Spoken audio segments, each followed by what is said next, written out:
In the late Bronze Age, diplomacy was a dangerous game, especially if you were an envoy visiting the Egyptian royal court. When the Babylonian king complained that his messengers couldn't see the princess Amenhotep III had married, the pharaoh responded with a calculated insult. He paraded his entire harem in front of the envoys, demanding they pick her out themselves, knowing full well the diplomats had never met her and wouldn't dare guess. The Amarna Letters, clay tablets documenting international correspondence, record even harsher abuses. They detail how the pharaoh Akhenaten forced Assyrian messengers to stand out in the blazing Egyptian sun for hours on end, literally until they died. The pharaohs could execute these casual cruelties against foreign diplomats because Egypt was the undisputed superpower of the ancient world. This map illustrates the scale of their dominance. Under rulers like Hatshepsut, Thutmose III, and Ramesses II, the empire aggressively expanded its borders outward from the Nile Valley, reaching as far north as the Euphrates River and pushing deep south into Nubia. Holding that territory required a massive, untouchable military, and funding that military required a relentless, hyper-organized economic bureaucracy. We see how they managed this wealth in the Wilbour Papyrus. This 10-meter-long ledger records thousands of taxable plots. Every farmer, priest, and soldier was cataloged, ensuring a steady flow of grain. This exact accounting fueled a golden age. Yet, hidden beneath this flawless administrative surface and the lethal arrogance of its rulers, a perfect storm of systemic failures was taking shape. The first major fracture appeared in the distribution of the empire's wealth.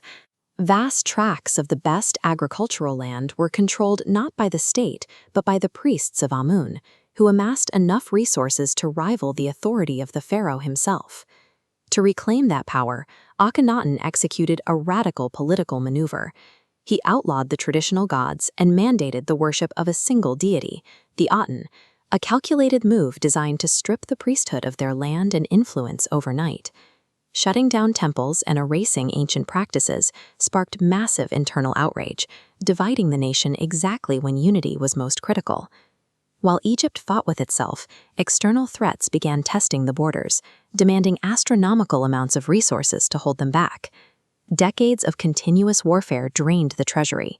Pharaohs spent massive sums clashing with the Hittite Empire in the north and fighting off repeated coastal raids from a mysterious, hostile coalition known as the Sea Peoples. Paying for tens of thousands of soldiers and mercenaries broke the once pristine economic system that ledgers like the Wilbour Papyrus had so carefully documented. By the reign of Ramesses III, the state was effectively bankrupt. The government failed to provision even its most favored elite royal tomb builders.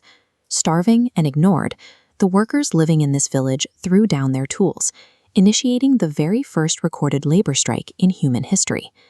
Bankrupted by war and fractured by religious division, the Egyptian administration was entirely exhausted.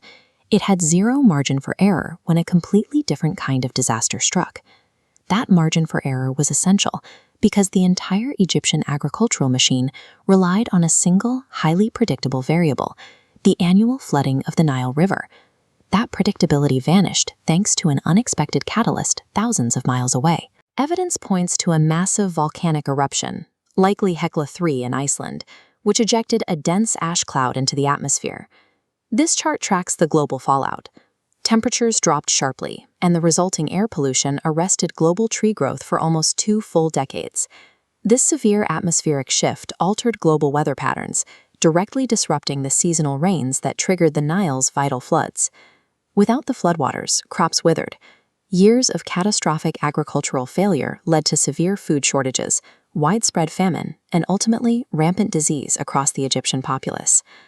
A robust empire might have imported food or drawn from reserves, but for an administration already hollowed out by internal division and empty coffers, this environmental collapse shattered the state, leaving its borders completely exposed.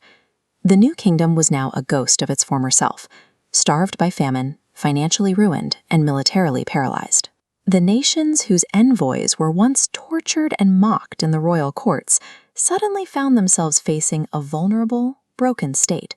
In a brutal reversal of fortune, those former victims returned as apex predators. The Assyrians swept in first, conquering Egypt in 671 BCE and installing their own vassal kings.